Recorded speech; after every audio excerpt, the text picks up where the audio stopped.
Meus amigos, tudo bem? Muito bom dia, estamos juntos para mais um vídeo. E eu lembro a você que nós estamos no Instagram, no Facebook e no YouTube, canal Antônio Lima Braga Júnior. Compartilhe esse vídeo com seus amigos, nos grupos de WhatsApp, enfim. Vamos levar a palavra de Deus para mais pessoas, para que nós possamos evangelizar com eficiência. Você deseja ser um líder? Um líder não existe sem os seus liderados e não faz seguidores se não possui competências e habilidades necessárias para exercer uma liderança efetiva e inspiradora. Na igreja é exatamente igual. Paulo, no terceiro capítulo da sua primeira carta a Timóteo, que nós vimos nessa semana, encoraja aqueles que desejavam ser bispos, dizendo ser uma nobre função. Entretanto, muitos, tanto na igreja quanto na vida secular, encaram liderança como sinônimo de poder.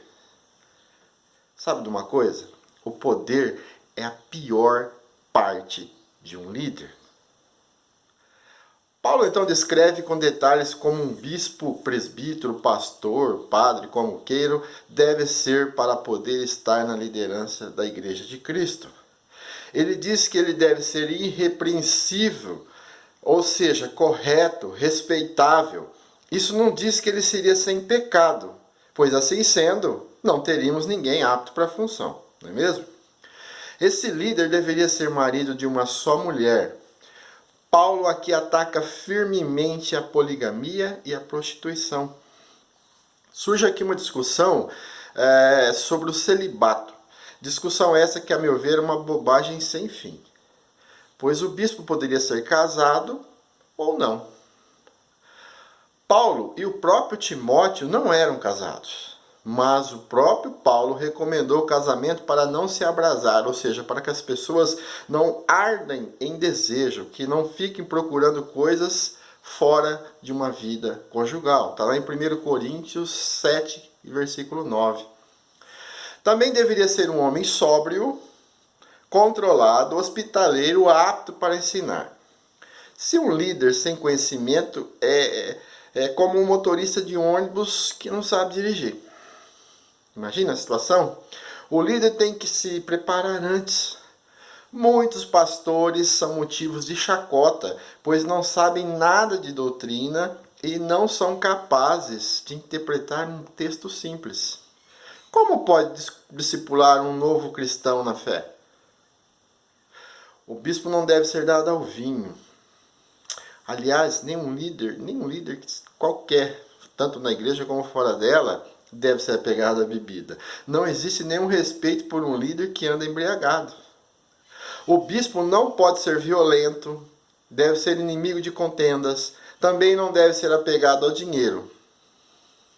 Infelizmente, o dinheiro tem sido uma passagem sem volta para o inferno na vida de muitos clérigos. E a cauterização cerebral os mantém como se nada tivesse errado. Fecham os vidros dos seus carrões e deixam um irmão da igreja ir a pé na chuva. Estão entregues a Satanás.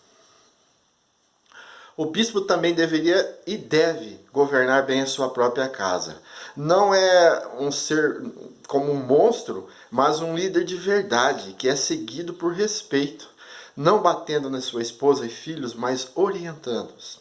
A melhor parte de ser um líder, falei a pior, a melhor parte de ser um líder é saber que alguém te respeita pelas suas atitudes e não pela sua imposição.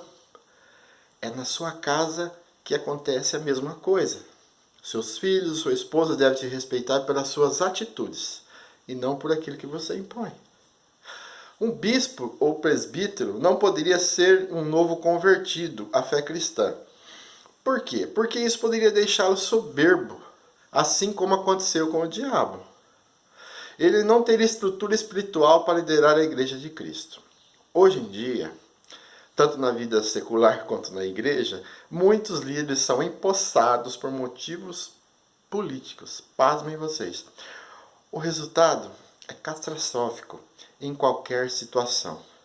Um líder que pula etapas nunca será um bom líder.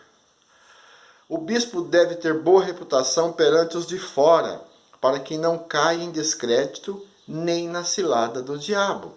Em Mateus 7,20 está escrito assim: portanto, pelos seus frutos os conhecereis. Igualmente, Paulo fala dos diáconos, que têm uma nobre função de servir. A tradução original de um diácono é servo. Paulo diz ser semelhante às qualificações de um bispo. Eles deveriam ser respeitáveis, honestos, de uma só palavra, também não inclinados a bebedices, cobiçosos e gananciosos. Contudo, devem conservar a fé em Cristo Jesus, tendo a consciência limpa.